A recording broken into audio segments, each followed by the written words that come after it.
ఏం చెప్తారు మీరు? మామూలుగా అంటే లేదులే, పేరు మార్చేశారు. మీట్ ది ప్రెస్ అంటే నేను ఏం మాట్లాడినా దాని మీకు వచ్చలేక మీరు అందుకుని ముఖాముఖి అని మార్చారా? ఏమైనా అడగచ్చు. నేను పవన్ కళ్యాణ్ గారు బీజేపీ పార్టీతోటి ఎలియన్స్లోకి వెళ్ళిన తర్వాత ఆయనతోటి నేను మళ్ళీ మాట్లాడలేను. ఏ రాజకీయాలు మాట్లాడలేను, ఏం మాట్లాడలేదు. డెఫినెట్గా పవన్ కళ్యాణ్ గారికి మిగతా జిల్లాల కన్నా తూర్పు పశ్చిమ గోదావరి జిల్లాలో పట్టు ఎక్కువ ఉంటుంది. అది ఎందుకు అన్నది మీకు తెలుసు, నాకు తెలుసు, పెద్ద మళ్ళీ చెప్పుకోక్కర్లేదు. వారాహి యాత్ర నా లెక్క ప్రకారం బాగా జనం వస్తున్నారు. డెఫినెట్గా ఆ జనం పొలిటికల్ పార్టీ క్రౌడ్ కాదు, అంటే తెచ్చుకున్న జనం కాదు. అది సినిమా యాక్టర్లకి అడ్వాంటేజ్ ఉంటుంది.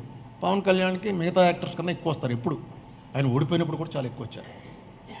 సో యాత్ర అయితే సక్సెస్. ఇక రేపు ఎలక్షన్లో ఏంటన్నది, ఆయన ఇండిపెండెంట్గా పోటీ చేస్తారా, తెలుగుదేశం బీజేపీ అది కలిసి చేస్తారా అన్నదే మెయిన్. ఇప్పుడు వెయిటింగ్, పీపుల్ ఆర్ వెయిటింగ్. దాంట్లో ఆయన ఉద్దేశపూర్వకంగా చేశాడా లేదా అనుకోకుండా చేశాడో తెలియదు, కానీ చాలా కన్ఫ్యూజన్ అయితే క్రియేట్ అయింది ఆయన స్పీచ్లు బట్టి. So let us wait and see. నాకేం పవన్ కళ్యాణ్ గారు రాకూడదనో, చంద్రబాబు నాయుడు గారు రాకూడదనో, జగన్మోహన్ రెడ్డి గారు నెక్కకూడదనో నాకేం లేదు. నాకు ఎవరు నెగ్గినా పెద్ద తేడా ఉండదని నేను అనుకుంటున్నాను, మనకు సంబంధించినంతవరకు. నమస్తే సార్. నమస్తే. దేశ రాజకీయాల మీద మీకు చాలా అనుభవం ఉంది. కర్ణాటకలో కాంగ్రెస్ పార్టీ విజయం సాధించిన తర్వాత రేపు 5 రాష్ట్రాల ఎన్నికలు జరగబోతున్నాయి, ముఖ్యంగా తెలంగాణ రాష్ట్రంతో పాటు. తెలంగాణ రాష్ట్రం ఎన్నికల్లో కాంగ్రెస్ పార్టీ ఎత్తుగా లేవనబోతున్నాయి. ఇప్పుడు కొత్తగా కాంగ్రెస్ పార్టీలకు చాలామంది పొంగులేటి శ్రీనివాసరెడ్డి లాంటి వ్యక్తులు కూడా జాయిన్ అవుతున్నారు. అంటే కాంగ్రెస్ పార్టీ రథసారథి రాహుల్ గాంధీని ప్రధానమంత్రి చేయాలని చెప్పేసి ఆ రోజు వైఎస్ రాజశేఖర రెడ్డి లాంటి వ్యక్తులు కూడా కంకణం కట్టుకున్నారు. దీన్ని ఎలా చూస్తారు మీరు? జనరల్గా సౌత్ వరకు బీజేపీకి పెద్ద మనది వేరు. నేను చాలాసార్లు చెప్పాను, వాళ్ళదేమో అయోధ్య రాముడు, మనదేమో భద్రాద్రి రాముడు.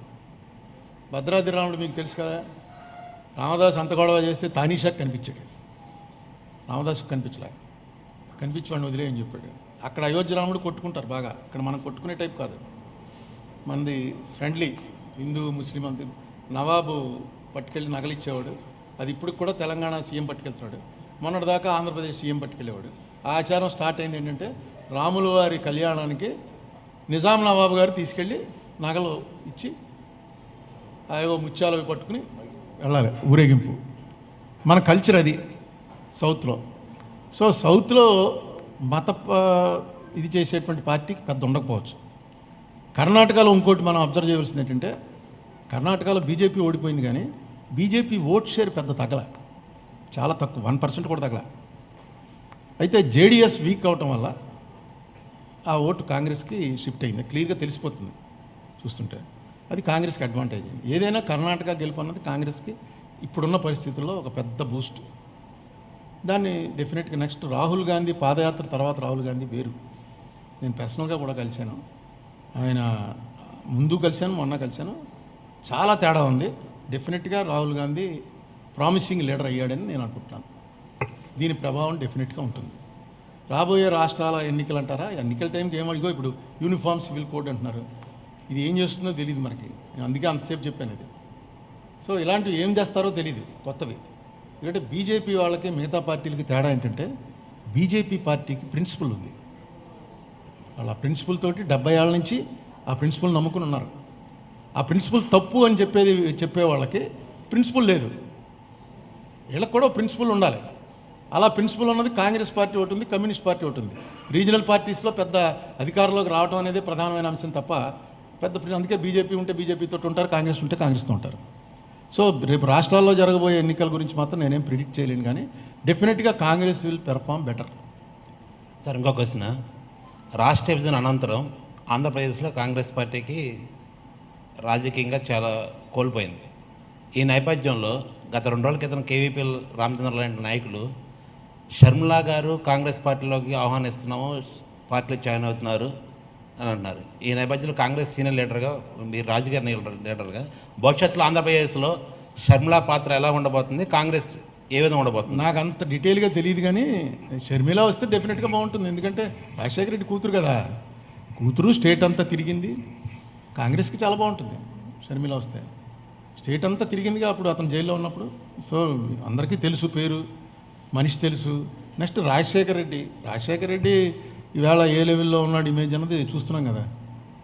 రాజశేఖర రెడ్డి కూతురు వచ్చి జాయిన్ అయిందంటే కాంగ్రెస్ ఇక్కడ మంచిదే, తెలంగాణలోనూ మంచిదే, జాయిన్ అయితే మంచిదే. సార్, ప్రతిపక్షాలు బెంగళూరులో సమావేశం ఒకటి ఏర్పాటు చేసుకుంటారు. దీని ప్రభావం ఏమన్నా ఉంటుందా? జాతీయ స్థాయిలో ఏమైనా ఎఫెక్ట్ చేయగలుగుతాయా? ఉంటుందనిగా ఏర్పాటు చేసుకుంటారు, లేకపోతే డెఫినెట్గా ఉంటుంది. ఎందుకు ఉండదు? అందులో బెంగళూరులో సెంటిమెంట్ కూడా ఉంది. ఇందిరాగాంధీ బెంగళూరులోనే ఏర్పాటు చేసి ఇది అనౌన్స్ చేసింది. అక్కడి నుంచి మళ్ళీ వేవ్ 1980 ఎలక్షన్ ఎక్కడానికి ముందు బెంగళూరుకిను కాంగ్రెస్ పార్టీకి ఉన్న సంబంధం ప్రతిపక్షాలు కూడా కలుస్తున్నాయంటే డెఫినెట్గా ఉంటుంది. ఇంకొక విషయం సార్, ఇందాక మీరు కామన్ సివిల్ కోడ్ గురించి, యూనిఫామ్ సివిల్ గురించి మాట్లాడుతూ ఏ పక్షాలు కూడా, ఏ రాజకీయ పక్షాలు బీజేపీకి వ్యతిరేకంగా మాట్లాడలేదన్నారు మన స్టేట్లో. ఎందుకని? కారణం ఏంటంటారు? దేనికి బీజేపీ దగ్గర వాయిస్ రైజ్ చేయలేకపోతున్నాయంటారు? ఇది ఎప్పుడు రోజు జరిగేదే కదా. ఈయన మీద కేసులు ఉన్నాయి కాబట్టి ఈయన రైజ్ చేయడని ఆయన అంటాడు, ఆయన మీద కేసులు ఉన్నాయి కాబట్టి ఆయన రైజ్ చేయడని ఈయన అంటాడు. అంతే, ఇద్దరికి అదే గొడవ. అందుకే నేను ఇద్దరిని ప్రకటించమని చెప్పాను. అంతే, ఇది ఎప్పటి నుంచో జరుగుతుంది గొడవ. ఈ కేసులు ఏంటి, గొడవ ఏంటో నాకు తెలియదు, కానీ మొత్తానికి ఇద్దరు కూడా పర్సనల్ రీజన్స్ ఏం మాట్లాడలేదు అన్నది. పవన్ కళ్యాణ్ అయితే మొన్న మాట అన్నాడు కాబట్టి ఆ ముస్లిం మీటింగ్లో నేను విన్నాను.